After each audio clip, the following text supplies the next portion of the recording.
wabarakatuh. Innal hamdalillah nahmaduhu wa nasta'inuhu wa nastaghfiruh wa natubu ilayhi wa na'udzu billahi min shururi anfusina wa min sayyiati a'malina. May yahdihillahu fala mudilla lahu wa may yudlil fala hadiya lahu. Wa asyhadu an la ilaha illallah wahdahu la syarika lah. Wa asyhadu anna Muhammadan abduhu wa rasuluh la nabiyya wa la rasula ba'dah. Ma'asyiral muslimin dan muslimat, saudara-saudari sekalian yang semoga dimuliakan oleh Allah.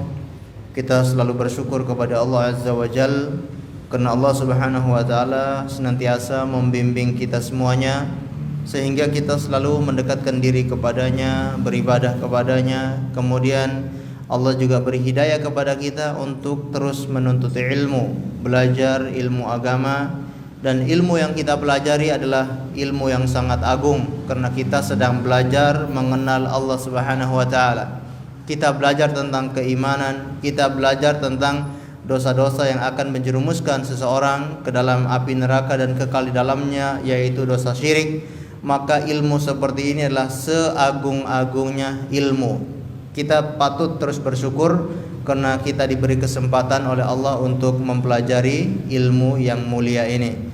Salawat dan taslim kita haturkan kepada baginda Rasulullah sallallahu alaihi wasallam, kepada seluruh keluarganya, para sahabatnya dan umatnya yang setia mengikuti tuntunannya sampai hari kiamat. Ma'asyiral muslimin wal muslimat, saudara-saudari sekalian yang dimuliakan oleh Allah. InsyaAllah kita akan melanjutkan kajian rutin membahas kitab Tauhid yang ditulis oleh Syekh Muhammad bin Abdul Wahhab. Dan insyaallah kita sudah masuk di bab yang keberapa? 3 atau 4? Bab yang keempat, Masya Allah. Nah, yaitu judulnya adalah takut terhadap syirik. Bab al-khawf minasyirik. Bab takut terhadap syirik atau takut terhadap kesyirikan. Jadi kalau kita lihat, kalau kita runut pembahasan yang dikarang oleh beliau dari bab yang sebelum-sebelumnya, maka kita akan mengetahui bahwasanya beliau ini menyusun dengan sangat rapi. Kalau kita runut, kita akan bisa pahami beliau ini ketika menyusun bab itu sangat rapi. Apa contohnya? Beliau sebelumnya membahas tentang keutamaan tauhid. Ya, Pak ya. Bab sebelumnya keutamaan tauhid, atau setelah keutamaan tauhid beliau mengatakan barang siapa yang tauhidnya sempurna, balasannya adalah apa? Masuk surga tanpa hisab dan tanpa azab. Nah, jadi ketika kita belajar hal-hal seperti itu, keutamaan tauhid, tauhid itu bisa membuat orang masuk surga tanpa hisab, maka menumbuhkan di dalam hati kita itu harapan yang besar. Harapan yang besar dalam hati kita untuk bisa masuk ke dalam surga, untuk bisa menjadi golongan yang tanpa hisab tersebut. Di samping kita memiliki harapan yang besar, maka harus diimbangi dengan rasa takut. Karena seorang muslim supaya bisa sampai kepada Allah Subhanahu wa taala harus selalu imbang antara rasa harapnya dan rasa takutnya kepada Allah Subhanahu wa taala. Tidak bisa kita hanya mengandalkan rasa harap, atau tidak bisa kita hanya mengandalkan rasa takut. Dua-duanya harus sejalan, dua-duanya harus seimbang, bagaikan dua sayap burung yang bisa mengepakkan sayapnya, bisa terbang. Orang yang mengedepankan harap saja, maka dia tidak peduli. Yang penting kan saya bertauhid. Yang penting kan saya punya iman di dalam hati. Saya berbuat dosa tidak masalah. Saya tidak ibadah tidak masalah. Yang penting kan saya sudah tauhid. Ini kalau orang hanya mengedepankan harap saja. Sebaliknya kalau orang hanya mengedepankan takut saja, maka hidupnya itu selalu was-was. Ya, kalau saya tidak diampuni sama Allah bagaimana ya? Kalau saya terjatuh dalam kesyirikan bagaimana ya? Jadi hidupnya itu selalu was-was. Jadi was-was yang tidak wajar. Was-was yang enggak umum. Ada orang seperti itu. Jadi hidupnya itu selalu dirunduh dengan kewaswasan. Jadi tidak pernah tenang. Nah, kita harus menggabungkan dua hal tersebut. Kita betul takut kepada Allah, takut disiksa oleh Allah, tapi kita juga percaya kalau Allah itu Maha Penyayang. Kita percaya Allah itu Maha Pengampun. Kita percaya kalau kita punya tauhid yang benar, insya Allah akan diampuni oleh Allah, akan dimasukkan oleh Allah ke dalam surga. Ini yang harus kita bangun. Nah, di sini beliau mencontohkan hal tersebut. Setelah beliau membangkitkan harapan kita, lalu beliau mulai mengingatkan kita supaya kita itu punya rasa takut terhadap yang namanya kesyirikan. Dan ibadah takut ini adalah ibadah yang besar, ibadah yang agung. Jangan dikira kalau takut itu bukan ibadah. Takut itu ibadah. Dan ini namanya ibadah hati. Ada ibadah badaniyah, ada ibadah batiniyah, atau ibadah jasmani, ada ibadah rohani. Nah, ibadah seperti ini, yaitu memiliki rasa takut, ini adalah ibadah batiniyah, ibadah di dalam hati. Dan rasa takut kepada Allah Subhanahu wa taala ini ada dua macam. Yang pertama, betul-betul takut kepada Allah, takut dengan keagungan Allah, takut yang diikut sertakan dengan pengagungan. Ini contoh rasa takut. Kita takut kepada Allah berarti kita sedang mengagungkan Allah. Misalkan ketika orang takut kepada seorang raja atau takut kepada para pembesar. Nah, karena ada pengagungan kepada orang tersebut. Nah, ketika seseorang mengagungkan Allah Subhanahu wa taala dengan seagung-agungnya, maka timbul rasa takut kepada Allah Subhanahu wa taala. Bagaimana tidak takut? Para malaikat saja sangat takut kepada Allah Subhanahu wa taala. Bagaimana tidak takut? Benda-benda yang besar di permukaan bumi ini semuanya tunduk dan takut kepada Allah. Percaya atau tidak percaya? Mungkin pernah kita singgung bagaimana para malaikat itu sangat takut kepada Allah. Ketika Allah ingin berfirman, maka Allah berfirman dengan kalimatnya. Allah berfirman di langit sana, Allah berkata, maka apa yang terjadi? Seluruh malaikat tersungkur dan pingsan. Langit bergetar mendengar ucapan Allah, mendengar kalam Allah, saking takutnya kepada Allah. Dan yang pertama kali mengangkat kepalanya adalah malaikat Jibril. Kemudian malaikat Jibril menerima wahyu tersebut, lalu malaikat Jibril membawa wahyu itu turun menyampaikan kepada para nabi. Seperti itu malaikat yang dekat kepada Allah, yang taat kepada Allah, tapi rasa takutnya kepada Allah, rasa ta'zimnya kepada Allah itu sangat besar. Lihat bagaimana gunung-gunung. Law anzalna hadzal Qur'an ala jabalin la ra'aitahu khashian mutasaddian min khasyatillah. Lihatlah, seandainya kalam Allah itu diturunkan kepada sebuah gunung, seandainya firman Allah itu diturunkan kepada sebuah gunung, engkau akan mengetahui gunung itu akan tunduk karena takut kepada Allah, hancur berkeping-keping. Min khasyatillah, karena besar sekali rasa takutnya kepada Allah. Tapi kadang-kala manusia ketika diturunkan firman Allah, disampaikan ayat-ayat Allah, hatinya lebih keras daripada batu, hatinya lebih keras daripada gunung, sehingga tidak mau menerima kalam Allah, tidak mau menerima ayat-ayat Allah. Itulah hati manusia. Nah, ini perlu kita tumbuhkan rasa takut kepada Allah Subhanahu wa taala, yaitu dalam rangka mentakzimkan Allah Subhanahu wa taala. Ini yang berapa? Yang pertama. Yang kedua, rasa takut kepada Allah adalah rasa takut dengan azab siksaan Allah. Karena kita juga ditakut-takuti oleh Allah dengan siksaannya, dengan ancaman-ancamannya. Kata Allah Subhanahu wa taala, Dzalika wa man khafa maqami wa khafa wa'id. Dan yang demikian itu barang siapa yang takut dengan kedudukanku, kata Allah. Takut dengan kedudukan Allah, wa khafa wa'id, dan dia takut dengan ancaman-ancaman Allah. Atau kita lihat dalam ayat yang lain, Allah berfirman dalam surat Az-Zumar, ayat yang ke-16, kata Allah, lahum min fawqihim dulal wa min tahtihim dulal.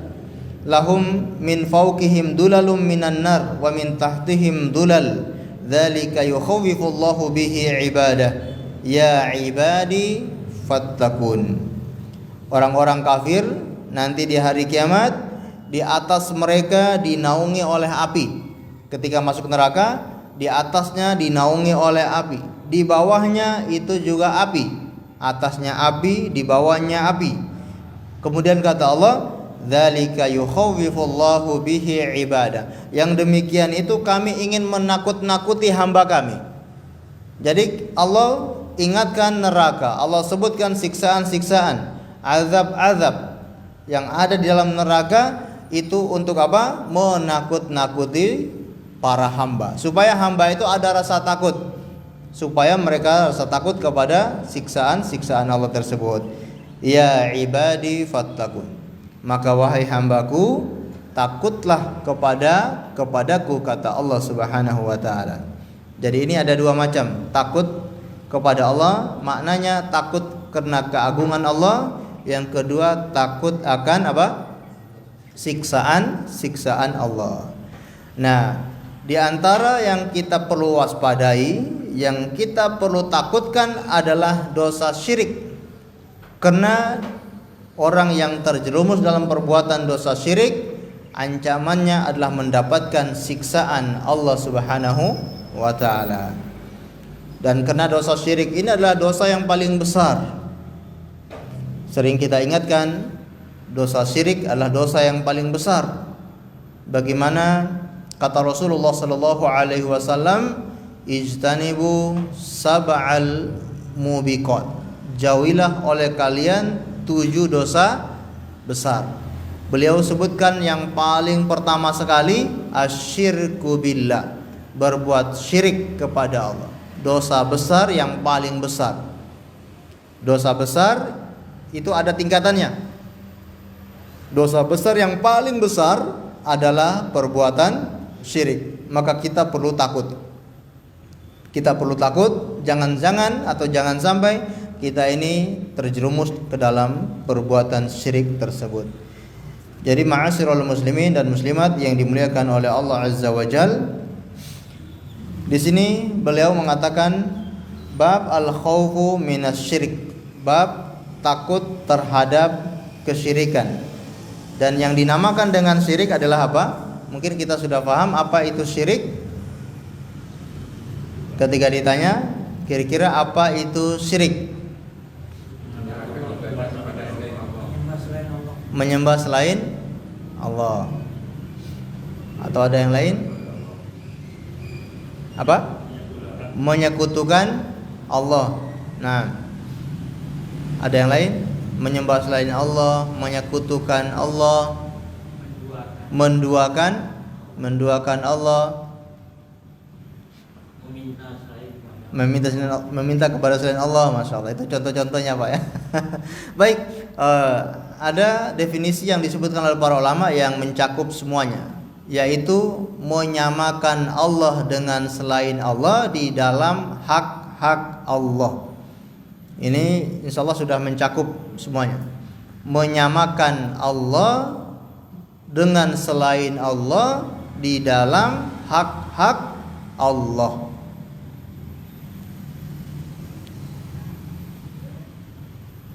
Nah, itulah perbuatan syirik.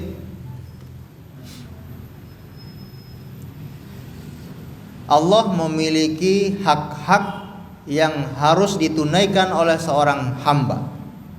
Dan hak-hak ini tidak boleh diberikan kepada selainnya. Nah, ketika ada orang yang memberikan hak-hak ini kepada selain Allah, maka dia jatuh dalam perbuatan syirik. Dan hak Allah adalah untuk diibadahi.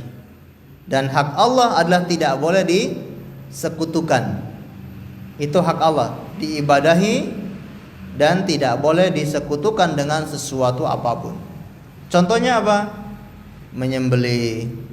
Contoh yang lain, ruku, sujud yang sering kita sebutkan contohnya tersebut. Contoh yang lain, bernazar. Contoh yang lain apa? Meminta perlindungan. Tadi menyembelih, bernazar, meminta perlindungan. Kemudian apa lagi? Berdoa, betul, masya Allah. Meminta, berdoa. Kemudian ada yang lain?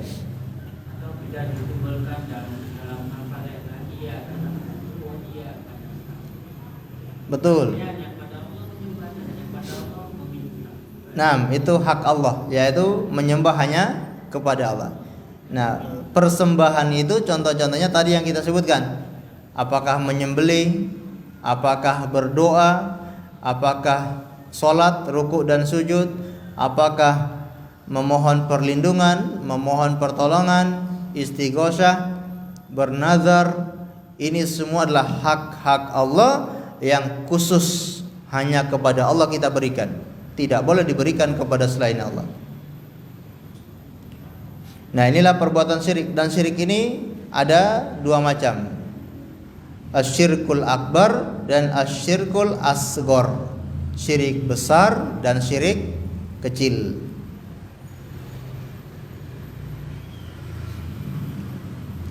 Baik. Syirik besar itu apa? Yang tadi kita jelaskan pengertiannya, itu adalah syirik besar. Menyamakan Allah dengan selain Allah di dalam hak-hak Allah. Ini masuknya syirik besar. Apa itu syirik kecil? Syirik kecil pengertiannya adalah semua yang disebutkan di dalam nas bahwasanya itu syirik tapi tidak mencapai syirik besar. Semua yang disebutkan di dalam nas itu perbuatan syirik tapi tidak mencapai syirik besar.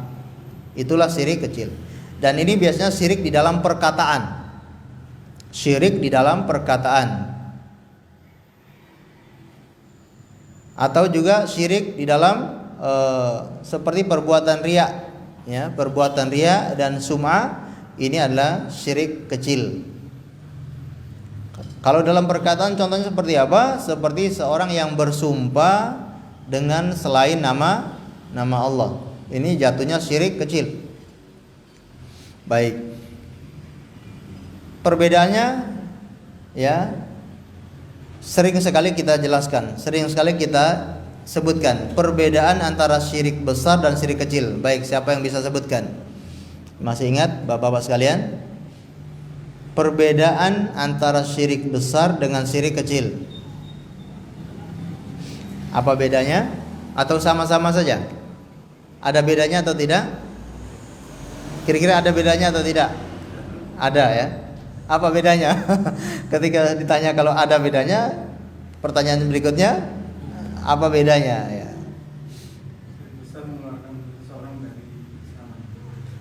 Syirik besar mengeluarkan seseorang atau pelakunya dari agama Islam. Ini yang pertama. Syirik besar mengeluarkan pelakunya dari agama Islam. Sedangkan syirik kecil tidak mengeluarkan pelakunya dari agama Islam. Yang pertama. Yang kedua,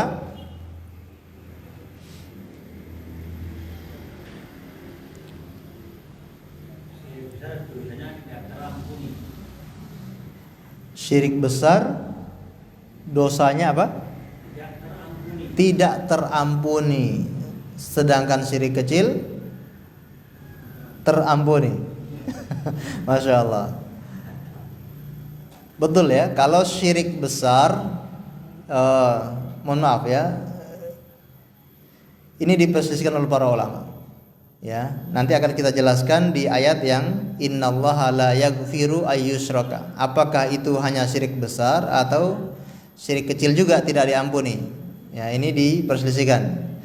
Kalau memang ini diperselisihkan, kita jangan masukkan dulu ya. Cari yang aman dulu.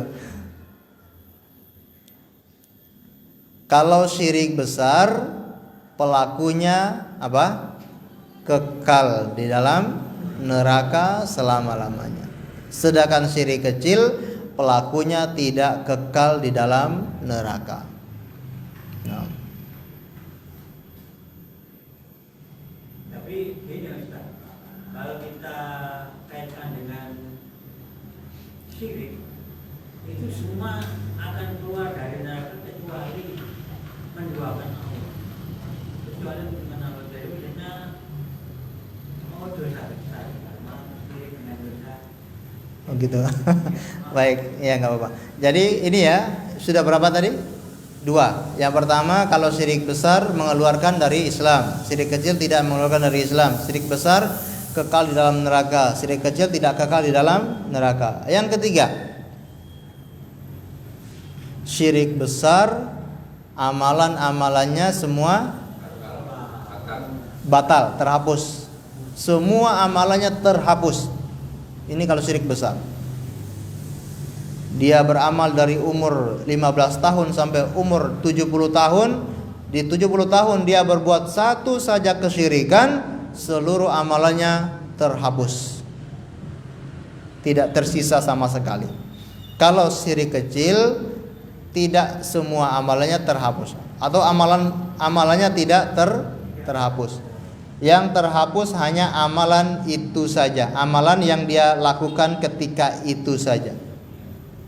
Contoh, ketika dia bersedekah tapi niatnya adalah untuk riya, maka ibadah sedekah ketika itu yang terhapus. Sedangkan ibadah sedekah sebelum-sebelumnya tidak terhapus. Ibadah sedekah sebelumnya tidak terhapus. Kita sering contohkan. Pertama, dia masukkan uang ke dalam kotak infak 50.000. Tidak ada orang sama sekali, niatnya betul-betul ikhlas. Begitu ada orang yang datang, dia masukkan lagi. Tapi yang kedua ini niatnya sudah beda. Niatnya sudah ingin dipuji. Nah, maka amalan yang kedua inilah yang terhapus. Sedangkan sedekah yang pertama tadi itu tetap ada pahalanya, tidak terhapus. Nah, itu kalau syirik kecil.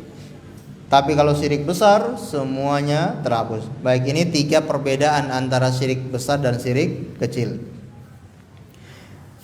Baik, ma'asyiral muslimin dan muslimat yang dimuliakan oleh Allah Subhanahu wa taala. Kemudian Syekh Muhammad bin Abdul Wahhab mulai memberikan dalil-dalil yang menjelaskan kalau kita ini harus takut kepada kesyirikan. Yang pertama adalah firman Allah Subhanahu wa taala. Baik, mungkin ada yang bantu membacakan terjemahannya, monggo silakan. Atau sekaligus sama ayatnya ya, silakan.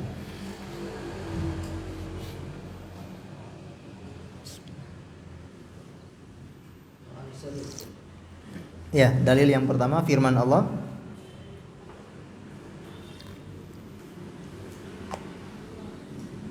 Firman Allah, sesungguhnya Allah tidak akan mengampuni dosa syirik, dan Dia mengampuni segala dosa yang selain dari syirik itu bagi siapa yang dikehendakinya.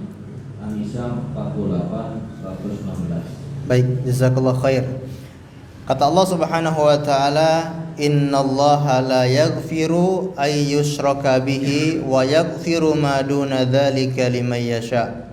Sesungguhnya Allah Subhanahu wa taala tidak akan mengampuni dosa syirik, dan Allah Subhanahu wa taala mengampuni segala dosa yang selain daripada syirik itu bagi siapa yang dikehendakinya. Jadi ketika kita membaca ayat ini, maka akan timbul di dalam hati kita rasa takut ya kepada Allah Subhanahu wa taala. Atau kalau kita cermati, seakan-akan tidak ada hubungannya ayat ini dengan judul bab di atas. Judul babnya itu apa? Takut terhadap syirik. Tapi beliau membawakan ayat yang di situ tidak ada rasa takut sama sekali, tidak ada bunyinya yaitu takutlah kepada kesyirikan. Tidak ada dalam kalimat ayat itu ada rasa takut. Ada atau tidak? Tidak ada. Ayatnya hanya berbunyi, innallaha la yaghfiru ay yushraka bihi wa yaghfiru ma duna dzalika liman yasha. Sesungguhnya Allah tidak akan mengampuni dosa syirik dan Allah mengampuni dosa selain daripada syirik. Kenapa beliau membawakan ayat ini padahal seakan-akan tidak ada kaitannya dengan judul?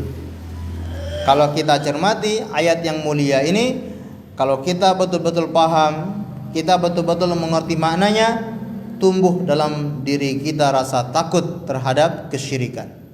Kenapa kita takut kepada kesyirikan? Karena tidak akan diampuni oleh Allah Subhanahu wa taala. Barang siapa yang berbuat syirik tidak akan diampuni oleh Allah Subhanahu wa taala sama sekali. Dan Allah mengampuni dosa-dosa selain daripada syirik. Maka kita perlu takut ketika membaca ayat-ayat semacam ini. Bagaimana kalau orang itu berbuat syirik? Bagaimana kalau orang itu meninggal dunia membawa dosa syirik?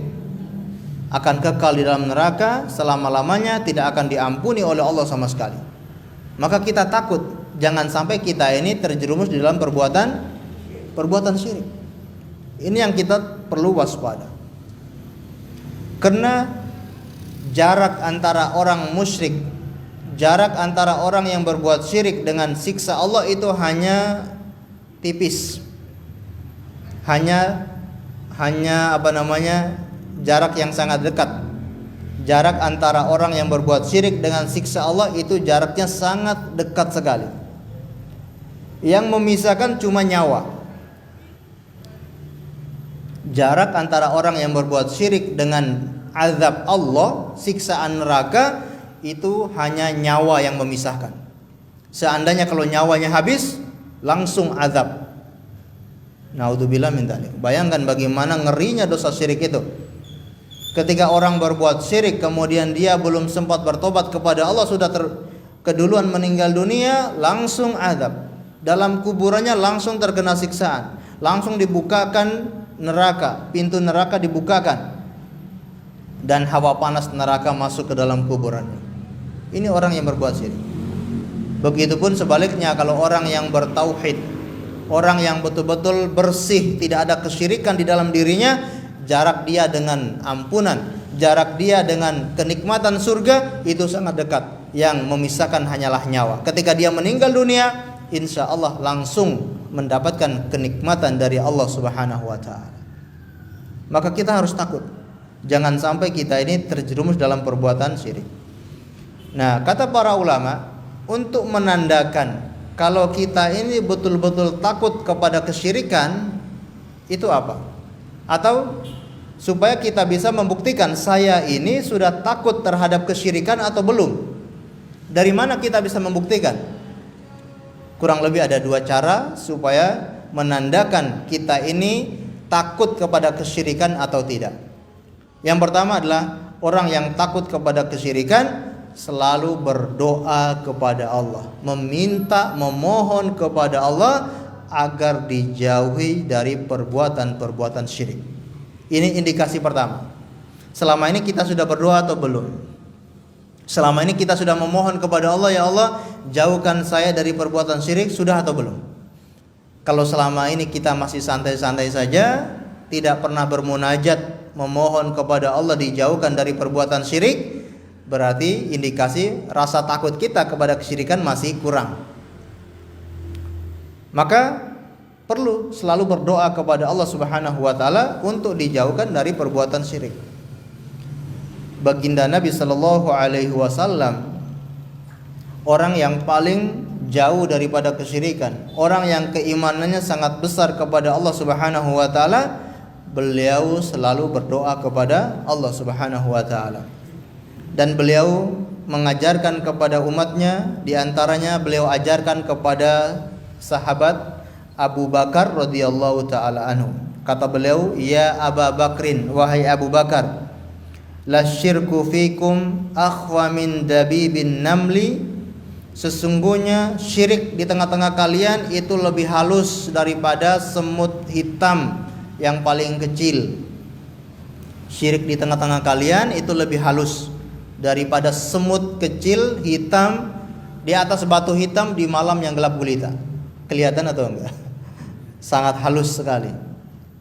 Maka kata Rasulullah, walladzi nafsi biyadi, demi zat yang jiwaku ada di tangannya, demi Allah Subhanahu wa taala, lisyirku akhfa min dabibin namli, demi Allah sesungguhnya syirik itu lebih halus daripada semut hitam. Ala adulluka ala syai'in idza fa'altahu dhahaba 'anka qaliluhu wa kathiruhu. Maukah kamu aku tunjukkan suatu perkara, suatu amalan, apabila engkau lakukan itu maka engkau akan dijauhkan dari perbuatan syirik yang sedikit ataupun yang banyak. Dijauhkan dari syirik yang besar atau syirik yang kecil. Maukah kamu aku tunjukkan suatu amalan, kalau kamu lakukan, kamu akan dijauhkan oleh Allah dari perbuatan syirik yang kecil atau yang besar, yang sedikit atau yang banyak. Kira-kira mau atau enggak? Sangat mau. Maka kata Rasulullah sallallahu alaihi wasallam, kul, katakanlah atau berdoalah dengan doa ini. Apa doanya? Allahumma inni a'udzubika an usyrika bika wa ana a'lam wa astaghfiruka lima la a'lam. Ini doanya, supaya kita dijauhkan dari perbuatan syirik. Selalu berdoa dengan doa ini, Allahumma inni a'udzubika an usyrika bika wa ana a'lam wa astaghfiruka lima la a'lam. Insyaallah sudah bisa hafal. Allahumma inni a'udzubika an usyrika bika. Ya. Mungkin ditulis dengan bahasa Latin dulu, nanti baru dicari doanya ya. Allahumma inni. Iya ada. Nah silakan dicari nanti kalau mau cari di Hisnul Muslim atau di internet, insyaallah banyak. Allahumma inni a'udzubika an usyrika bika, an usyrika bika wa ana a'lam. Kita ulangi, Allahumma inni a'udzubika an usyrika bika wa ana a'lam wa astaghfiruka lima la a'lam wa astaghfiruka lima la a'lam.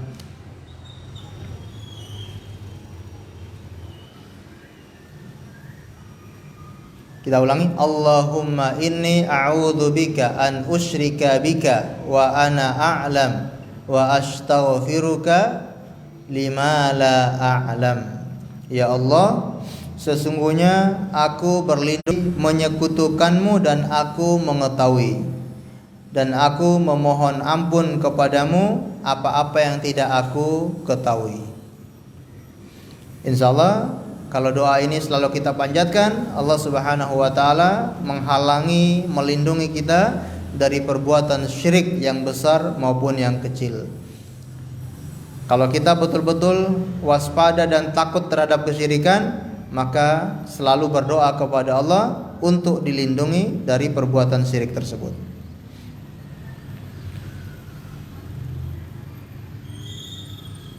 Dan juga dalam doa-doa yang lain ya, Rasulullah sallallahu alaihi wasallam ya selalu memohon kepada Allah seperti ya muqallibal qulub tsabbit qalbi ala dinik.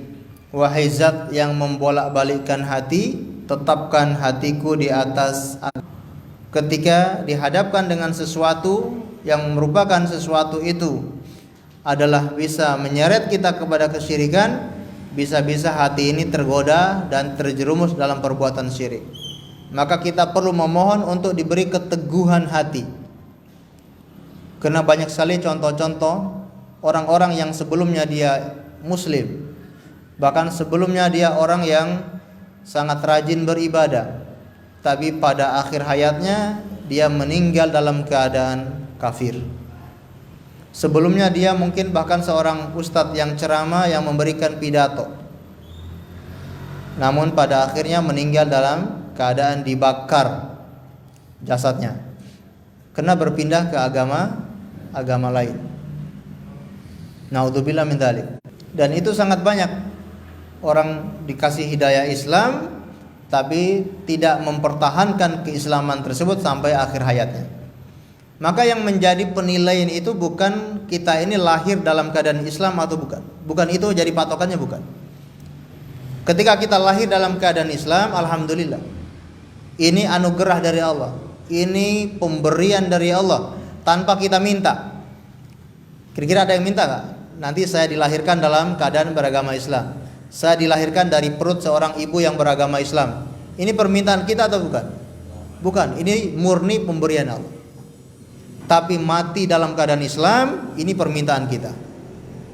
Meninggal dalam keadaan Islam, ini kita yang berusaha. Kita yang mencari, kita yang berusaha, kita yang harus istiqomah memohon kepada Allah diwafatkan dalam keadaan beragama Islam. Oleh karenanya setiap hari Jumat itu sering diingatkan oleh seorang khatib, ya ayyuhalladzina amanu taqullaha haqqa tuqatih wa la tamutunna illa wa antum muslimun. Bertakwalah kepada Allah dengan sebenar-benarnya takwa dan jangan engkau meninggal dunia melainkan dalam keadaan beragama Islam. Karena meninggal dalam keadaan Islam itu pilihan kita. Kita yang berusaha untuk itu. Maka di antara ikhtiar kita adalah dengan selalu berdoa kepada Allah Subhanahu wa taala. Atau Rasulullah sallallahu alaihi wasallam setiap pagi dan petang selalu membaca doa, Allahumma inni a'udzubika minal kufri wa a'udzubika minal faqri wa a'udzubika min adzabil qabri. 3 kali. Setiap pagi dan petang beliau berlindung kepada Allah dari 3 hal tersebut. Allahumma inni a'udzubika minal kufri. Allahumma inni a'udzubika minal kufri wa a'udzubika minal faqri wa a'udzubika min adzabil qabri. Ya Allah, aku memohon perlindungan kepadamu dari kekafiran. Kemudian aku memohon kepadamu dari kefakiran. Dan aku memohon kepadamu dari siksa kubur. Beliau selalu minta perlindungan ini sebanyak 3 kali di waktu pagi dan di waktu petang.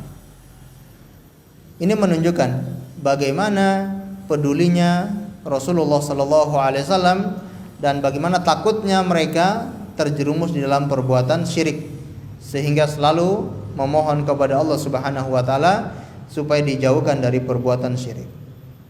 Dan tidak kalah pentingnya Nabi Ibrahim alaihi salam, orang yang paling bertauhid, juga selalu memohon kepada Allah Subhanahu wa taala untuk dijauhkan dari perbuatan syirik.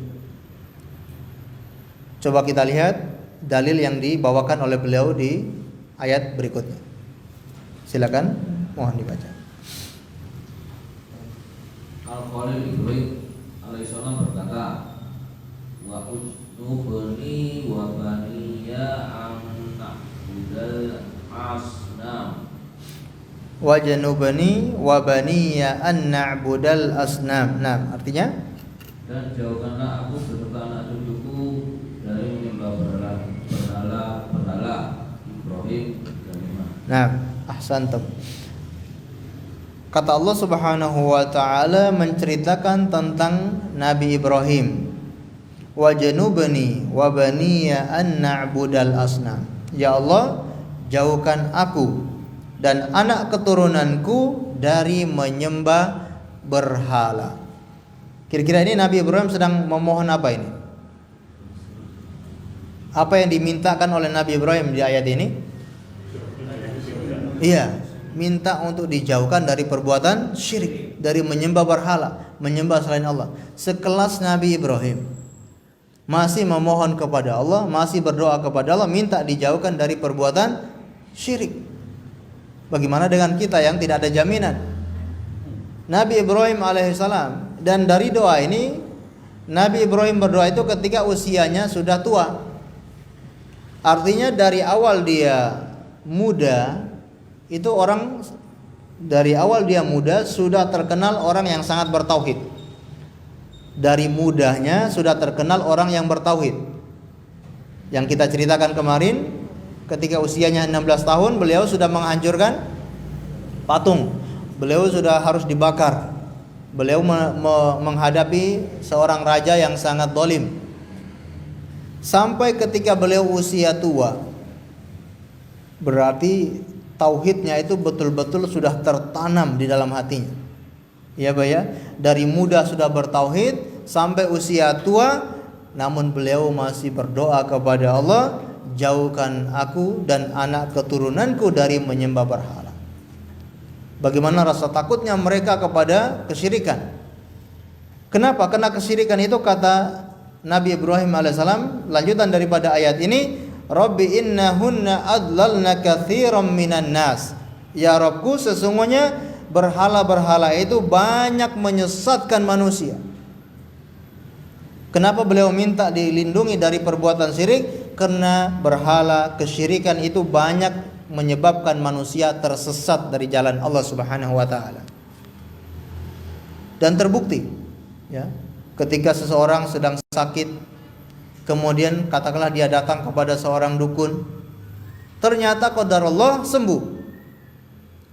Nanti orang ini pulang ceritakan kepada tetangganya, wah alhamdulillah saya sudah datang ke tempat ini, kiai ini, dengan atas nama kiai ini ya, padahal bukan kiai mungkin ya, tapi sebutannya kiai ini, mbah ini langsung sembuh.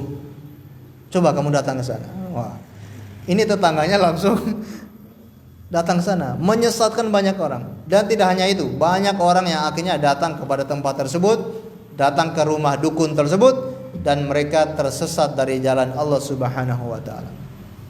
Banyak menyesatkan manusia. Atau ketika dia dalam keadaan fakir, usahanya selalu gagal. Temannya mengatakan, saya kemarin datang ke mbah ini, dikasih jimat ini untuk dipasangkan di warung atau di tokonya, dan alhamdulillah sekarang saya sudah mulai bangkit. Sekarang saya sudah mulai laris, dagangan saya laku keras. Coba kamu datang ke sana. Akhirnya banyak manusia yang tersesat memakai jimat-jimat, ya, gara-gara hal-hal yang sepele seperti ini.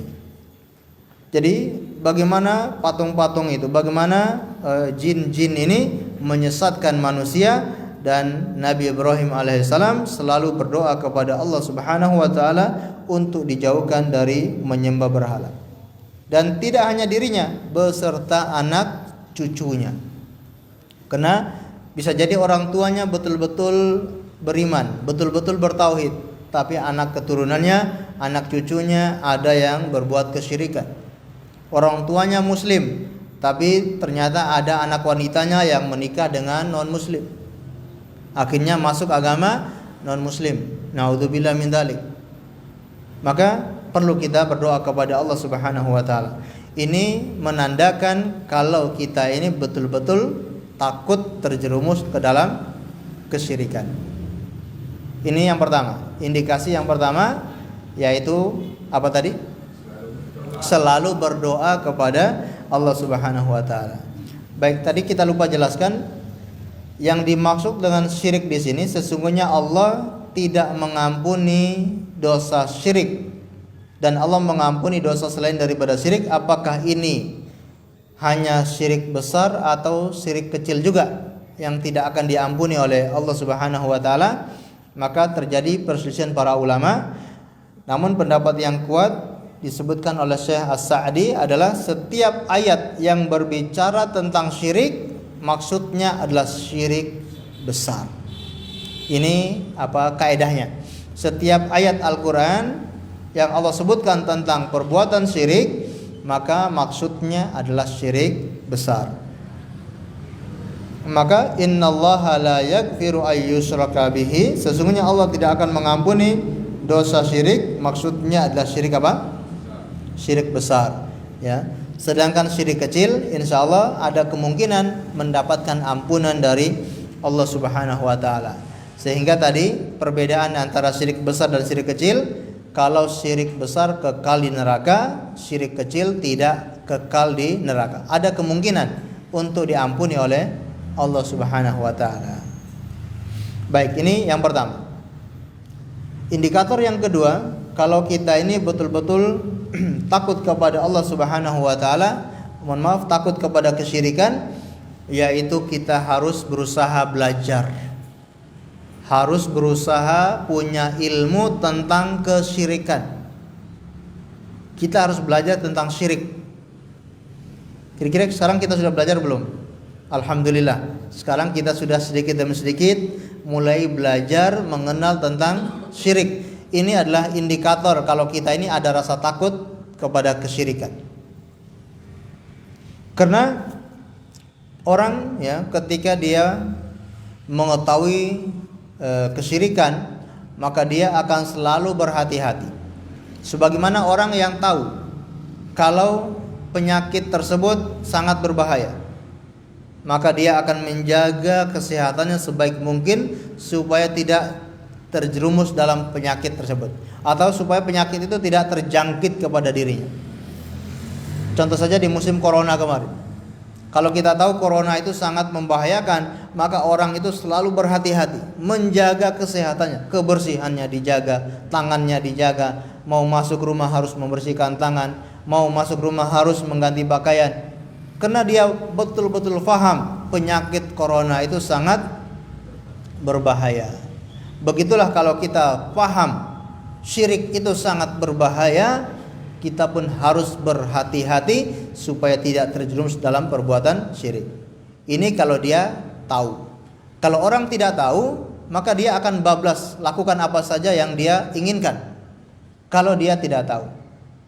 Contoh, ketika orang tahu kalau di sini ada tempat yang terdeteksi terkena virus corona, maka orang tidak akan masuk ke tempat tersebut dan orang akan lari dari tempat itu.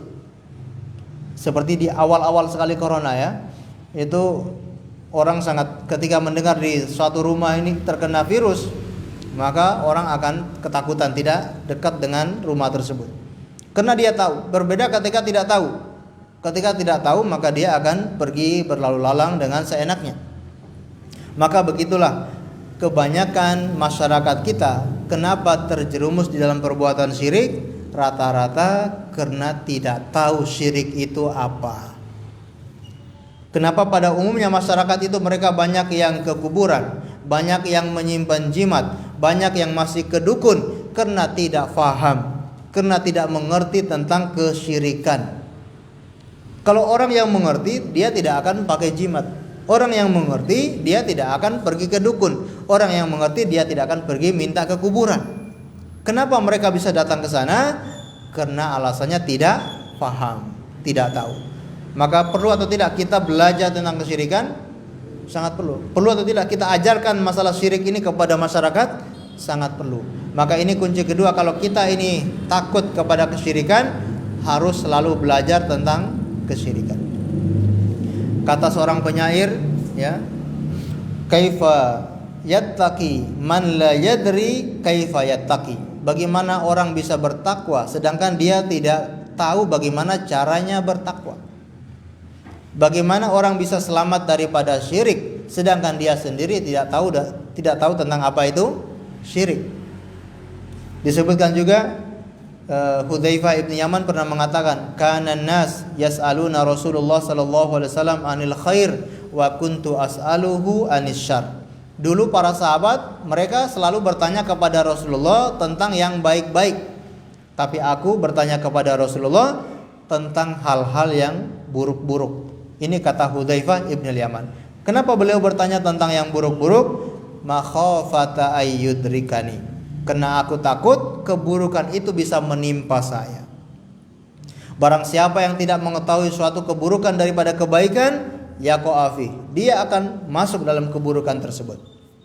Maka kita perlu belajar kesyirikan, mengenal tentang kesyirikan supaya tidak terjerumus di dalam perbuatan syirik.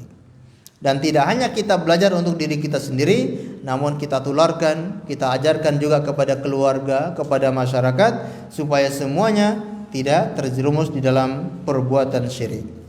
Baik, ini kita lanjutkan pada ayat yang atau hadis yang berikutnya.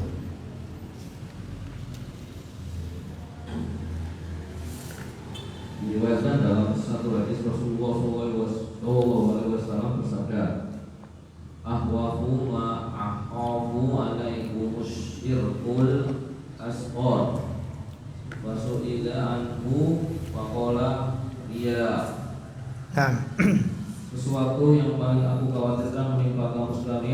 adalah perbuatan syirik kecil. Ketika ditanya tentang maksudnya, beliau menjawab, yaitu riya. Baik. Dalil berikutnya adalah hadis Rasulullah sallallahu alaihi wasallam, ya, kata beliau, akhwafu ma akhafu alaikum asyirkul asghar fasuila anhu faqala ar-riya. Yang paling aku khawatirkan menimpa kalian adalah syirik kecil. Ditanyakan kepada beliau apa itu syirik kecil, beliau mengatakan yaitu riya. Bayangkan, Rasulullah mengkhawatirkan itu kepada siapa? Umatnya secara umum dan khususnya kepada sahabat yang hadir ketika itu. Di situ ada Abu Bakar, di situ ada Umar, ada Utsman, ada Ali, ada Zubair, di situ ada para sahabat-sahabat yang imannya betul-betul kokoh. Meskipun mereka imannya betul-betul kokoh, Rasulullah masih mengkhawatirkan. Yang aku takutkan menimpa kalian adalah syirik kecil. Dengan kata lain, syirik kecil saja dikhawatirkan oleh Rasulullah menimpa kepada sahabatnya, bagaimana dengan syirik besar? Maka lebih diwaspadai, lebih dikhawatirkan. Para sahabat saja yang imannya begitu kuat dikhawatirkan oleh Rasulullah, apalagi umatnya yang secara umum yang imannya masih sangat lemah, imannya sangat tipis. Maka perlu hati-hati dengan perkara kesyirikan. Dan disebutkan kenapa beliau itu lebih khawatir dengan syirik kecil, karena syirik kecil itu biasanya tidak terlihat. Tapi kalau syirik besar itu kelihatan. Ada orang yang menyembah kubur, kita kelihatan dan kita bisa memperingatinya. Wahai fulan, jangan datang ke situ, itu perbuatan syirik. Ada orang yang menyembelih untuk selain Allah, bisa kita tegur, wahai Pak, ini perbuatan syirik, jangan dilakukan, harus ditinggalkan. Kelihatan, itu kalau syirik besar. Sedangkan syirik kecil itu tidak kelihatan. Yaitu seperti perbuatan riya. Hanya orangnya saja yang tahu kalau dia ini sedang riya atau tidak. Dia sedang ikhlas atau tidak ketika beribadah. Hanya dia saja yang tahu dan Allah Subhanahu wa taala. Orang lain tidak ada yang mengetahui. Maka ini yang perlu dikhawatirkan. Dan syirik seperti ini, perbuatan riya ini menimpa siapa saja, termasuk orang yang beriman sekalipun. Karena sangat halus, ya, dan tidak terasa, sangat samar ketika orang terkena syirik kecil. Dia merasa selama ini pergi ke masjid itu ikhlas, tiba-tiba baru sadar ternyata selama ini dia hanya ingin dipuji. Suatu ketika misalkan dia terlambat sholat. Setiap hari dia terkenal kalau sholat berjamaah selalu di shaf yang pertama di belakang imam. Terkenal, bapak ini terkenal seperti itu. Sampai suatu ketika ada udzur, akhirnya dia telat masuk ke masjid dan sudah rakaat pertama sudah berjalan. Maka ketika dia selesai sholat, dia menambah rakaat satu lagi, dia merasa malu sekali dengan masyarakat. Dia merasa orang-orang sedang tertuju kepadanya dan mereka akan beranggapan selama ini kemana? Selama ini dia paling depan tapi ketika ini dia terlambat. Dia merasa malu dengan orang-orang. Ini indikasi kalau selama ini ternyata yang dia lakukan itu adalah riya. Ini hati-hati. Dan itu sangat berbahaya dan itu sangat halus, jarang diketahui oleh orang. Maka ditakutkan oleh Rasulullah SAW. Dan di sini kalau kita lihat, fasuila anhu. Rasulullah ditanya tentang apa itu syirik kecil, menunjukkan semangatnya para sahabat itu untuk apa kira-kira? Para sahabat langsung bertanya, apa itu syirik kecil? Menunjukkan semangatnya mereka untuk mencari tahu. Semangatnya mereka untuk belajar syirik itu apa? Syirik kecil itu apa saja? Jadi karena dengan belajar itu akan menunjukkan dia itu betul-betul takut terjerumus ke dalam perbuatan syirik. Ini yang kita sebutkan poin yang keberapa tadi? Ke satu atau kedua? Yang kedua.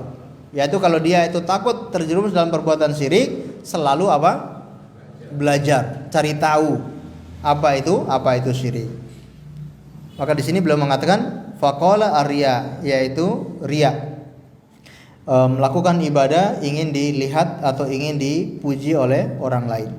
Baik, dalil yang berikutnya. Silakan.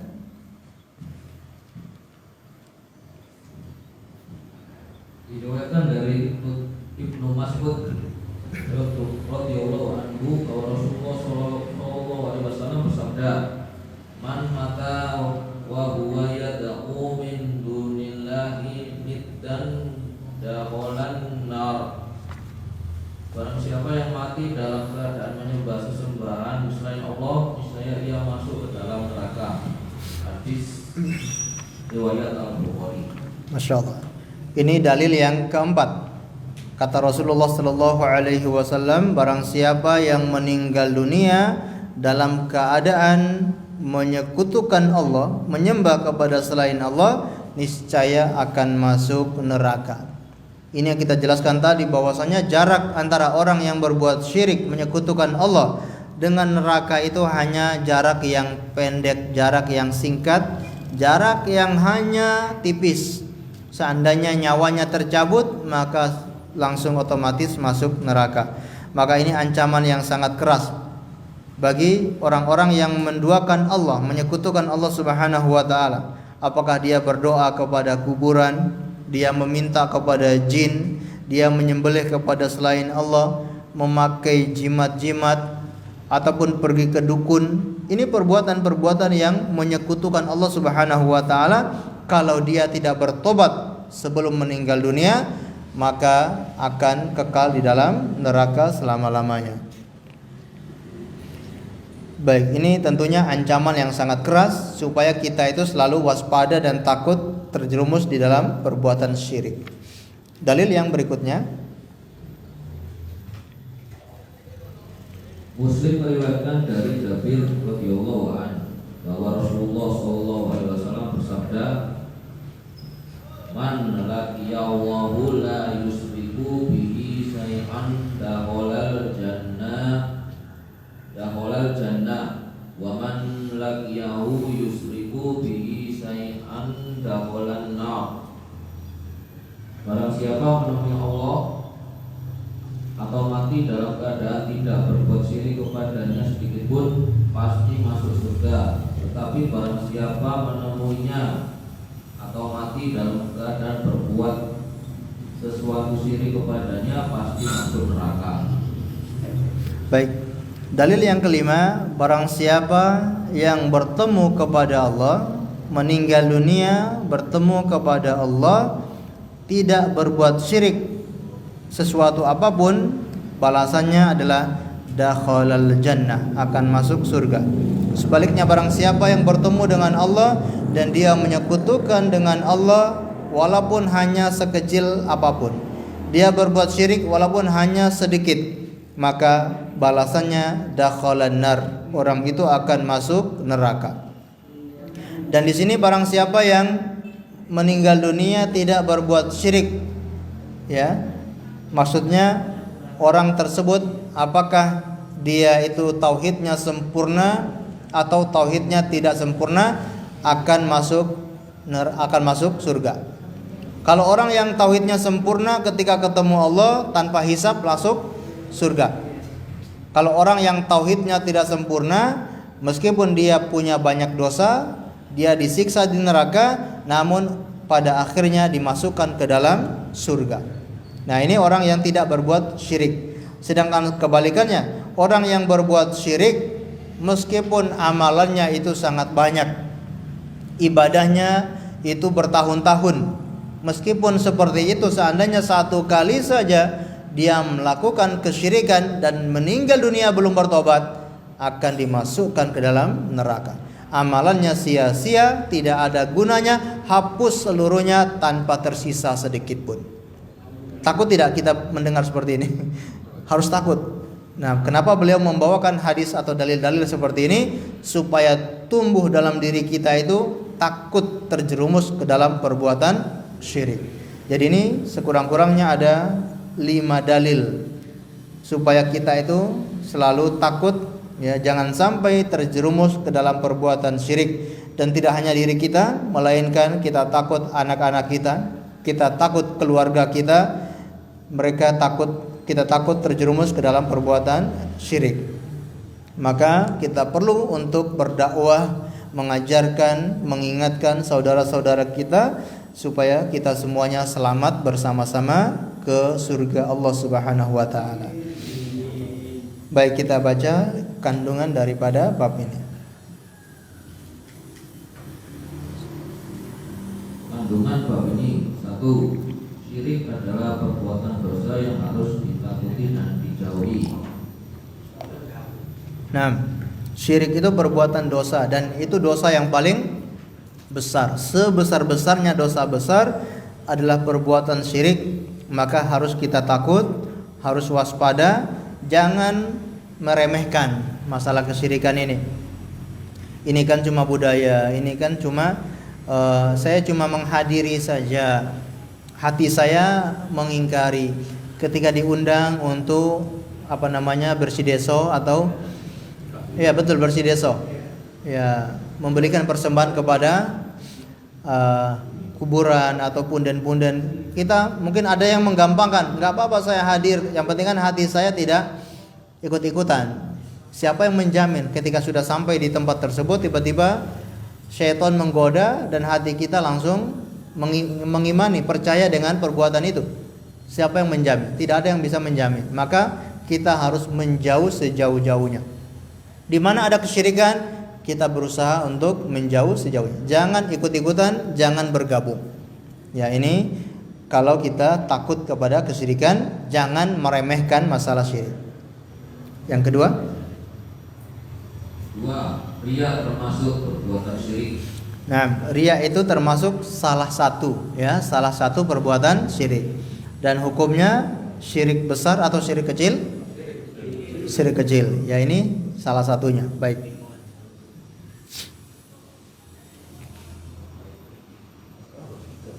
Yang ketiga, 3. Riya termasuk syirik asghar atau kecil. nah, riya termasuk syirik asghar, syirik kecil yang tidak jelaskan tadi. Ini kalau berlaku bagi orang mukmin. Bagi orang yang beriman, ada yang berbuat riya, ini jatuhnya syirik kecil. Tapi kalau riyanya orang munafik, jatuhnya syirik besar. Karena ada riya kecil, ada riya yang besar. Riya kecil yaitu riya yang terjadi pada diri seorang muslim. Sedangkan riya yang terjadi pada diri seorang munafik, maka itu namanya riya besar, riya akbar. Orang munafik itu riya atau tidak? Riya. Di depan orang beriman mengatakan kami beriman, ketika kembali di belakangnya mereka kembali kafir. Itu kan menyembunyikan kekafiran. Dia mengatakan dirinya muslim, itu hanya riya saja. Ingin dipuji, ingin dianggap dia itu golongan kami. Tapi ternyata dia itu orang kafir. Ini namanya riya akbar. Baik. 4. Syirik asghar. Ini adalah perbuatan dosa yang paling dikhawatirkan oleh Rasulullah SAW terhadap para sahabat. Padahal mereka itu adalah orang-orang soleh. Nah, para sahabat saja dikhawatirkan oleh Rasulullah tertimpa namanya syirik asghar ini. Apalagi kita, ya, yang imannya setengah-setengah, imannya masih sangat tipis, maka kita lebih waspada, selalu ikhlas ketika beribadah dan hati-hati. Ketika muncul perasaan riya, langsung kita tepis, langsung kita hilangkan perbuatan tersebut. Karena riya itu akan mengantarkan orang kepada syirik besar. Meskipun ini syirik kecil, kalau terus-menerus dia itu riya, bisa-bisa mengantarkan kepada syirik besar. Nah, 5. Surga dan neraka adalah dekat. ya, surga dan neraka itu dekat, ya. Yang memisahkan apa? Kematian, nyawa, betul. Ini kenapa kita kita masih tidak bisa melihat surga atau tidak bisa melihat neraka, atau kita kenapa belum mendapatkan nikmat surga atau belum mendapatkan siksa neraka? Karena kita masih hidup di dunia. Ada pemisah. Kalau sudah nyawanya hilang, ya langsung masuk ke dalam alam tersebut. Kalau dia melakukan kebaikan, dia orang yang bertauhid akan mendapatkan surga, dan kalau dia orang yang berbuat syirik langsung neraka dan naudzubillah selama-lamanya. Tidak mungkin kembali ke dunia lagi, masuk neraka selamanya, disiksa selamanya setiap hari. Siksaan bukan semakin ringan, tapi setiap hari siksaan itu malah semakin bertambah. Ini yang kita khawatirkan. Ya, baik. 6. Dekatnya surga dan neraka telah sama-sama disebutkan dalam satu hadis. Nah, surga dan neraka sama-sama dekat sebagaimana disebutkan dalam hadis, yaitu hadisnya Jabir. Hadis yang kita bahas di atas ya. Barang siapa yang bertemu dengan Allah, dia tidak berbuat syirik, masuk surga. Barang siapa yang bertemu dengan Allah, dia melakukan kesyirikan, dia akan masuk neraka. Berikutnya. 7. Barang siapa mati dalam keadaan tidak berbuat syirik kepada Allah sedikitpun, pasti masuk surga. Tetapi barang siapa mati dalam keadaan berbuat syirik kepadanya, pasti masuk neraka, sekalipun dia termasuk orang yang paling banyak ibadahnya. Nah, ini yang perlu digarisbawahi. Meskipun atau sekalipun dia orang yang paling banyak ibadahnya, meskipun dia orang yang berkali-kali pergi haji, hajinya sudah berkali-kali, bahkan mungkin setiap tahun pergi haji, umrohnya berkali-kali, ibadahnya kencang, sholatnya rajin, puasanya juga rutin, tapi masih nyimpen jimat, masih percaya keris, masih melakukan ritual-ritual budaya ya, seperti tadi disebutkan ya, bersih desa dan seterusnya. Hati-hati, sekalipun ibadahnya itu banyak, kalau dia berbuat syirik, itu semua tidak ada artinya, hapus seketika. Nah, 8. Masalah penting, yaitu bahwa Nabi Ibrahim memohon kepada Allah untuk diri dan anak cucunya supaya dijauhkan dari perbuatan menyembah berhala. Nah, ini masalah yang sangat penting. Nabi Ibrahim alaihissalam orang yang sangat bertauhid. Itu pun beliau memohon kepada Allah supaya dijauhkan dari perbuatan syirik. Nah, 9. Nabi Ibrahim mengambil pelajaran dari keadaan sebagian besar manusia, yaitu bahwa mereka itu adalah sebagaimana kata beliau, Rabbi innahunna aqlalna katsiran minan nas. Ya Tuhanku, sesungguhnya berhala itu telah menyesatkan kebanyakan dari manusia. Ibrahim 36. nah, jadi Nabi Ibrahim alaihissalam melihat bahwasanya kebanyakan manusia itu rata-rata terjerumus di dalam kesyirikan. Kebanyakan manusia melakukan kesyirikan, menyembah berhala. Dan Nabi Ibrahim juga manusia. Manusia atau bukan? Beliau juga manusia. Maka beliau merasa kalau saya juga manusia, bisa-bisa saya juga bisa saja terjerumus dalam perbuatan syirik. Maka perlu saya untuk memohon perlindungan kepada Allah, dijauhkan dari perbuatan syirik. Rabbi innahunna adlalna katsiran minan nas. Ya Allah, sesungguhnya berhala-berhala itu, sesembahan-sesembahan selain Allah itu banyak sekali menyesatkan manusia. Selagi saya masih manusia, saya bisa ada kemungkinan terjerumus disesatkan oleh berhala itu. Maka saya perlu berdoa kepada Allah supaya dijauhkan dari menyembah berhala. Kecuali kalau kita bukan manusia. Kalau kita malaikat, mungkin tidak ada kemungkinan disesatkan oleh berhala-berhala itu. Tapi kalau kita merasa masih manusia, berarti masih ada kemungkinan bisa tersesat. Ya, Pak ya? Tidak ada jaminan. Kalau seperti ini, kita wajib takut. Kita wajib hati-hati ya, dan selalu berdoa kepada Allah. Nah. 10. Bab ini mengandung tafsir kalimat la ilaha illallah sebagaimana dalam hadis yang diriwayatkan oleh Al-Bukhari, yaitu pembersihan diri dari syirik dan pemurnian ibadah kepada Allah. Nah, ya, jadi bab ini mengandung tafsiran la ilaha illallah, yaitu la ilaha illallah itu dianggap benar, dianggap sempurna kalau harus membersihkan diri dari perbuatan syirik. Sebagaimana kata Rasulullah, man mata wa huwa yad'u min dunillahi niddan dakhalan nar. Barang siapa yang meninggal dunia dan dia berdoa kepada selain Allah, dia menjadikan Allah itu tandingan, maka akan masuk neraka. Supaya tauhidnya benar, maka betul-betul murni, ya, harus bersih dari semua itu. Berikutnya 11. Keutamaan orang yang dirinya bersih dari syirik. Nah, keutamaan orang yang dirinya bersih dari syirik. Ini banyak sekali keutamaannya, terutama yang sudah kita jelaskan sebelum-sebelumnya. Kalau orang itu bersih dari syirik, insya Allah sangat dekat dengan surga, sangat dekat dengan ampunan Allah Subhanahu wa ta'ala kalau dia bersih dari syirik. Mudah-mudahan kita semuanya, anak keturunan kita, dibersihkan oleh Allah dari perbuatan syirik. Amin ya rabbal alamin.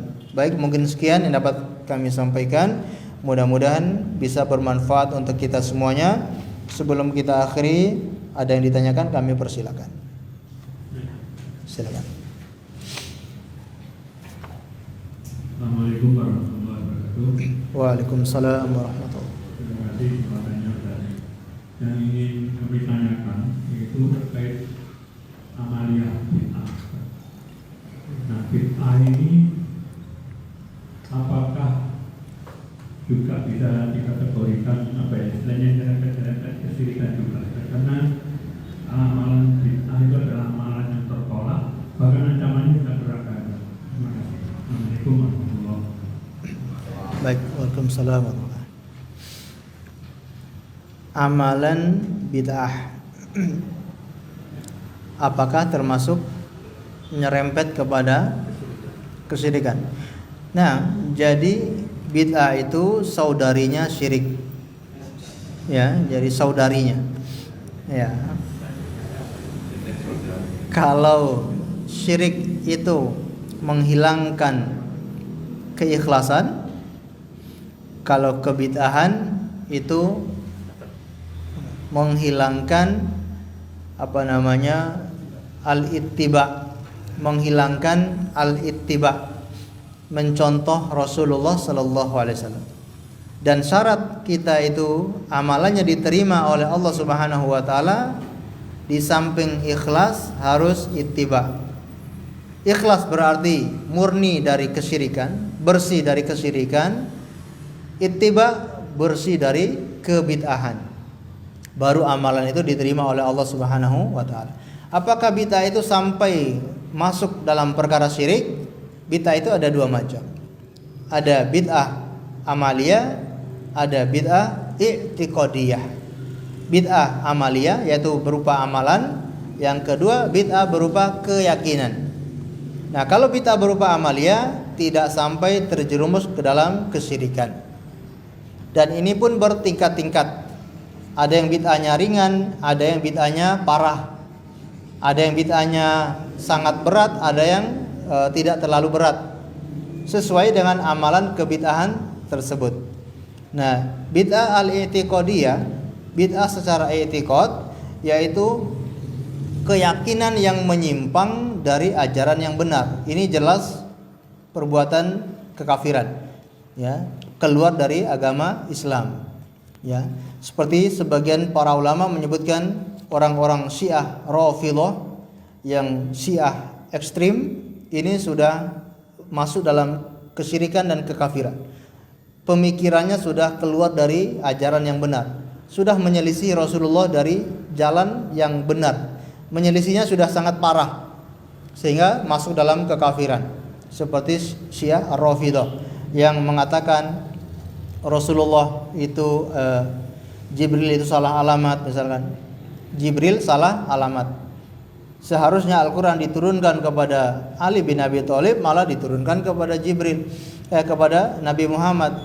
Ini sudah kekafiran. Keyakinan seperti ini sudah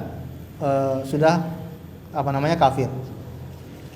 Dan kita tahu di dalam umatnya Rasulullah itu terpecah menjadi 73 golongan. Yang satu di surga, 72-nya masuk neraka. Nah, ada yang sampai keluar dari Islam, ada yang tidak sampai keluar dari Islam. Nah, ini kebid'ahan kalau sampai tingkat i'tiqadiyah, keyakinan, maka sudah keluar dari Islam. Bahkan ada yang sampai parah. Fir'aun itu orang yang sangat beriman. Iblis itu orang yang sangat beriman. Kenapa bisa begitu? Mereka memahami iman itu yang penting dia percaya adanya Allah, berarti sudah iman. Namanya iman berarti yang penting percaya adanya Allah. Fir'aun percaya Allah itu ada, makanya Fir'aun orang beriman. Iblis percaya adanya Allah, bahkan iblis sangat percaya ketika dia meminta sesuatu kepada Allah. Ya, kata iblis, ya Allah, wa bi'izzatika, dengan kekuasaanmu la ugwiyannahum ajma'in, dengan kekuasaanmu, keperkasaanmu akan aku sesatkan anak keturunan Nabi Adam semuanya. Iblis percaya tidak adanya Allah, percaya. Maka iblis orang yang orang atau bukan? Iblis itu sosok yang beriman. Bukan orang ya, sosok yang beriman. Ya. Nah, ini keyakinan yang sangat fatal. Keyakinan yang sangat fatal. Nah, ini yang bisa menyebabkan orang itu jatuh dalam kekafiran ya. Tapi kalau tidak sampai seperti itu, insya Allah ini masih aman. Kalau masih dalam amaliyah, itu insya Allah tidak sampai keluar dari Islam. Atau ada yang berkeyakinan zina itu halal misalnya. Ada yang berkeyakinan zina itu hukumnya halal. Nah, ini bid'ah yang sudah tingkatnya i'tiqadiyah, sudah kepada keyakinan. Pernah dengar? Bahkan itu dijadikan tesis ya. Bukan ya, lain. Jadi tesis untuk mendapat gelar doktor ya kalau tidak salah, dengan judulnya zina itu halal. Nah, ini sudah bid'ah tapi i'tiqadiyah, masuk kepada kekafiran. Ya, kalau seperti itu. Karena sudah mengingkari ayat-ayat Allah. Ketika sudah mengingkari ayat-ayat Allah, menghalalkan yang diharamkan oleh Allah, sudah jatuh kepada kekafiran. Tapi kalau sekedar amalia, maka insya Allah tidak sampai kekafiran. Nah, dan amalia juga bertingkat-tingkat ya tadi. Ada yang bid'ahnya ringan ya, hanya ketika dalam gerakan-gerakan sholat ya. Ya, kalau sholat mungkin harus di macam-macam putar-putar dulu ya. Nah, ini tingkatnya tentu ada yang berat, ada yang ringan ya, seperti itu. Allahu a'lam bishawab. Namun namanya kebid'ahan itu paling disukai oleh syaitan. Apakah bid'ah amaliyah atau bid'ah i'tiqadiyah, namanya kebid'ahan itu yang lebih disukai oleh syaitan. Kenapa? Kalau orang yang berbuat dosa, dia yakin perbuatan saya ini salah. Orang berbuat dosa, berzina, minum khamar, dia yakin kalau perbuatan saya ini benar-benar salah. Tapi kalau orang yang berbuat bid'ah, dia yakin perbuatan saya ini benar, maka sulit untuk berubah. Kalau orang yang berbuat dosa, sangat mudah untuk dia berubah, mudah untuk dia bertobat. Tapi kalau orang berbuat bid'ah, sulit untuk bertobat. Kenapa? Karena dia yakini itu perbuatannya benar. Nah, mungkin itu Pak ya. Ada yang lain? Silakan. Silakan. Waalaikumsalam warahmatullahi wabarakatuh. Saya pernah diminta tolong tetangga ya saudara Ustaz, untuk ke orang tua karena anaknya nangis terus. Saya sudah bilang dibacain doa, tapi ibunya, neneknya juga memaksa saya untuk mengantarkan karena yang ada yang bisa pakai motor Ustaz. Saya sifat yang jalan itu yang ngomel saja, tapi saya tidak ikut masuk Ustaz. Tapi saya juga menghindari, sebenarnya saya juga marah, tapi tidak bisa menolak gitu Ustaz. Apakah saya juga termasuk syirik juga Ustaz? Baik. Nah, apakah termasuk melakukan syirik? Nah, ini yang harus kita waspadai. Ketika kita bersinggungan dengan hal-hal yang berbau syirik, maka harus menjauh sejauhnya. Dan jangan sampai kita justru tolong menolong di dalam perbuatan syirik. Meskipun tidak jatuh kepada perbuatan syirik, itu jatuh dalam perbuatan tolong menolong di dalam keburukan. Wa ta'awanu 'alal birri wat taqwa wa la ta'awanu 'alal itsmi wal 'udwan. Tolong menolong di dalam perbuatan kebaikan dan takwa, dan jangan kalian tolong menolong di dalam keburukan dan permusuhan. Jadi kalau diminta tolong seperti itu lalu kita mau jalankan, berarti kita ikut tolong menolong dalam perbuatan kesyirikan. Ya, maka bertobat kepada Allah Subhanahu wa taala karena mungkin belum tahu, dan mudah-mudahan kedepannya jangan diulangi lagi perbuatan semacam itu. Nah, meskipun kadangkala yang memerintahkan orang tua ataupun memerintahkan orang yang di atas kita, kalau ini namanya kesyirikan harus tegas. Ya mohon maaf kalau masalah ini saya tidak bisa turuti. Apakah kita seorang anak kemudian diperintahkan orang tua untuk melakukan kesyirikan? Orang tua suruh antar sesajen ini dibawa kemana misalkan. Nah ini kita mohon maaf Pak, mohon maaf Bu, ini saya tidak mau menolong dalam hal ini. Kalau dalam hal yang lain saya langsung tolong jenengan, saya langsung taati. Tapi kalau dalam masalah ini mohon maaf, saya tidak bisa mentaati. Ya, ini kita jelaskan seperti itu. Mudah-mudahan mereka juga paham. Baik, kita bacakan dulu pertanyaan di kertas. Ustadz, bila seorang dulu melakukan banyak amal soleh, lalu ia jatuh ke dalam syirik besar, kemudian ia taubat, apa amal soleh yang dahulu akan tetap hilang? Apa bisa kembali setelah dia taubat? Orang yang dulunya beramal soleh kemudian dari nol. Jadi begitu bahayanya perbuatan syirik, terhapus dan tidak bisa kembali lagi. Orang yang datang ke dukun saja kadangkala tidak diterima sholatnya selama 40 hari. Sholatnya tidak terima, tidak ada pahala. Dia sholat setiap hari, tapi pahalanya tidak ada sama sekali. Itu baru datang kepada dukun lalu membenarkan dukun tersebut. Lalu bagaimana orang yang berbuat syirik? Maka amalnya serta-merta terhapus dan tidak akan kembali lagi. Orang yang datang ke dukun bertanya saja lalu membenarkan, sholatnya sudah tidak diterima oleh Allah. Jadi dia sholat tidak mendapatkan pahala sama sekali. Pahalanya tidak ada, hilang. Nah, lalu apakah dia harus sholat atau tidak? Ya wajib tetap sholat. Karena sholat itu untuk melakukan kewajiban dan untuk mendapatkan pahala. Jadi ibadah yang kita lakukan itu melakukan kewajiban dan memperoleh pahala. Kadangkala ada orang yang beribadah hanya dapat menggugurkan kewajiban, pahalanya tidak dapat. Atau ada orang yang kewajibannya belum gugur tapi pahalanya sudah dapat. Orang yang kewajibannya belum gugur tapi pahalanya sudah dapat. Ada atau enggak? Contoh, dia sudah berniat, sudah datang ke masjid, di tengah perjalanan kecelakaan. Jadi enggak jadi sholat ke masjid, dibawa ke rumah sakit, sampai 3 hari baru sadar. Maka dia tidak jadi sholat tapi pahalanya sudah dia dapatkan. Tapi sholatnya tetap dia ulangi, ya. Tetap dia, mohon maaf, ketika dia ingat dia sholat yang pernah dia tinggalkan. Sedangkan sholat yang kemarin 3 hari yang lalu tidak perlu dia sholatkan lagi. Dia sholat ketika dia sadar. Sadarnya ketika waktu asar, maka yang dia sholat adalah sholat duhur dan sholat asar. Sholat yang kemarin tidak perlu diqadha, tidak perlu diulang. Bayangkan yang kemarin tidak sholat, gara-gara tidak sadarkan diri, ya, pahalanya sudah dia dapatkan. Ada orang yang sholatnya menggugurkan kewajiban, rukun-rukunnya sudah sempurna, syaratnya sudah sempurna, tapi tidak dapat pahala. Berarti sholatnya apa? Hatinya kemana-mana.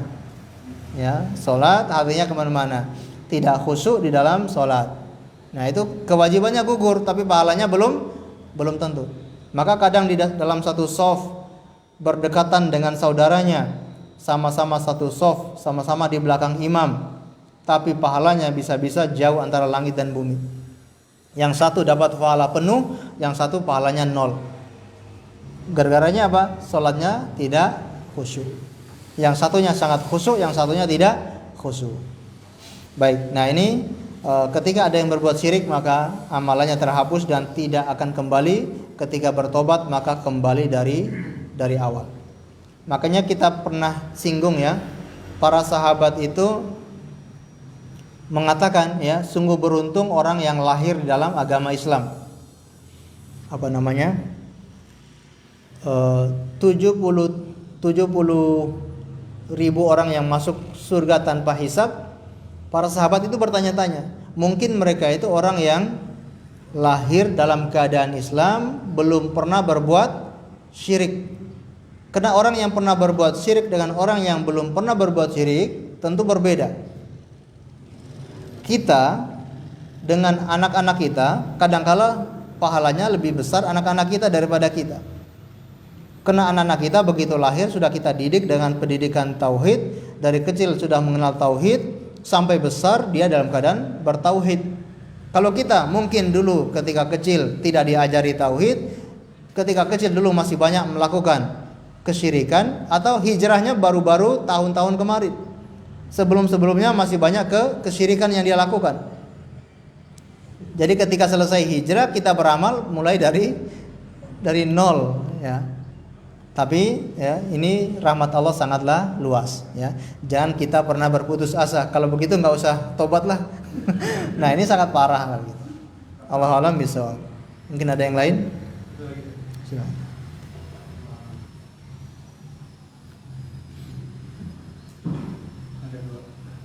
Ada dua pertanyaan. Nah, Jadi kan kalau misalkan tidak terimanya kalau dukun itu kan datang ke dukun dan membenarkan. Kalau jika tidak membenarkan bagaimana? Pertanyaan pertama. Terus yang kedua, yang saya pahami kan antara diampuni dosa sama dimaafkannya dosa. Kalau diampuni dosa itu nanti di akhirat akan dibacakan lagi. Ini dua dosa yang sangat jatuh. Ini tapi diampuni. Kalau dimaafkan benar-benar beratnya nggak dibacakan lagi. Benar-benar dimaafkan. Nah, terkait masalah ya salah satunya ini kesyirikan. Itu doa di hari terakhir Ramadan kan Allahumma innaka tuhibbul afwa.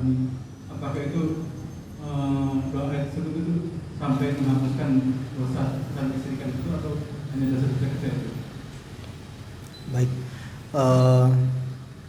Mendatangi dukun lalu membenarkan apa yang dia katakan. Kalau hanya mendatangi dukun itu ada beberapa macam ya. Datang ke dukun bukan untuk masalah apapun.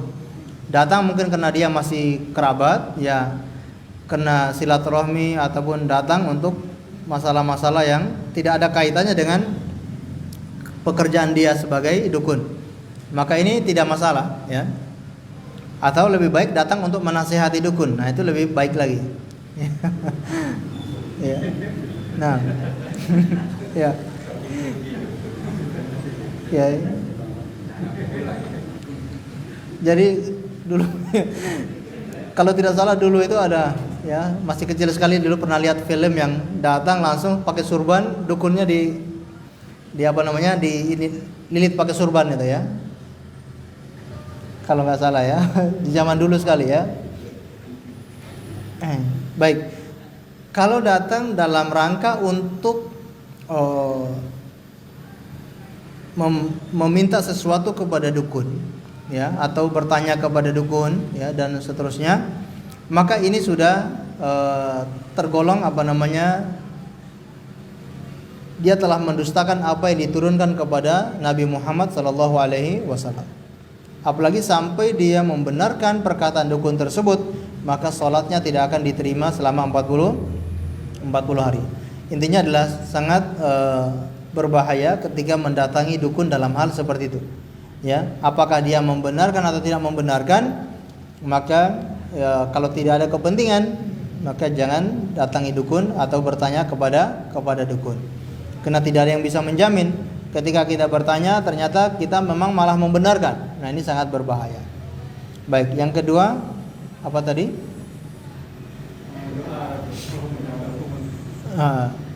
Masalah mengampun dosa sama memaafkan. Allah alam bisawab, apakah dosa itu setelah diampuni oleh Allah masih ada dosa tersebut atau serta-merta langsung terhapus? Allah alam bisawab. Ini disebutkan oleh para ulama, ada yang memang masih ada, tapi nanti pada hari kiamat ya dihilangkan oleh Allah Subhanahu wa taala sebagai bukti Allah ingin menunjukkan kalau ini kasih sayang Allah mengampuni dosa-dosamu selama ini. Engkau selama ini dosa-dosanya sebanyak ini, tapi semuanya diampuni oleh Allah Subhanahu wa taala. Ada yang mengatakan ya dosanya diampuni oleh Allah, artinya dihapus ya seketika itu, tidak ada dosa sama sekali. Sebagaimana hati itu ketika berbuat dosa maka akan menjadi hitam dan menjadi gelap, lalu ketika dia bertobat kepada Allah maka akan dibersihkan ya, akan hilang noda-noda hitam tersebut ya. Allahu alam bisawab. Ya, ketika berdoa di di 10 hari terakhir bulan Ramadan ya, atau ketika kita dugaan kuat ini masuk Lailatul Qadar, dianjurkan membaca Allahumma innaka afuwun tuhibbul afwa fa'fu anni. Apakah termasuk dosa-dosa besar? Iya.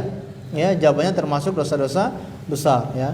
Dosa-dosa besar ketika kita berdoa dengan doa tersebut insyaallah akan diampuni oleh Allah Subhanahu wa taala. Termasuk dosa syirik. Tapi syaratnya setelah itu jangan diulangi lagi. Tapi kalau dia berdoa dengan khusyuk di malam Lailatul Qadar, Allahumma innaka afuwun tuhibbul afwa fa'fu anni, tapi besok harinya dia masih berbuat syirik, ya berarti kembali lagi. Ya, dosanya kembali lagi.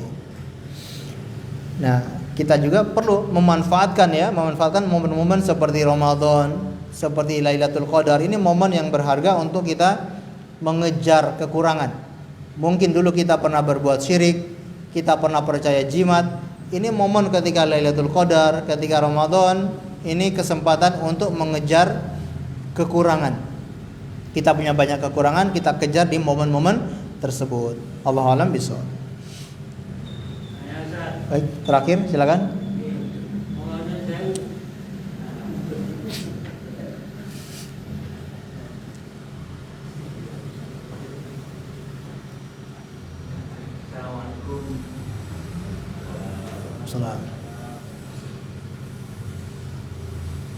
Assalamualaikum warahmatullahi wabarakatuh. Waalaikumsalam warahmatullahi wabarakatuh.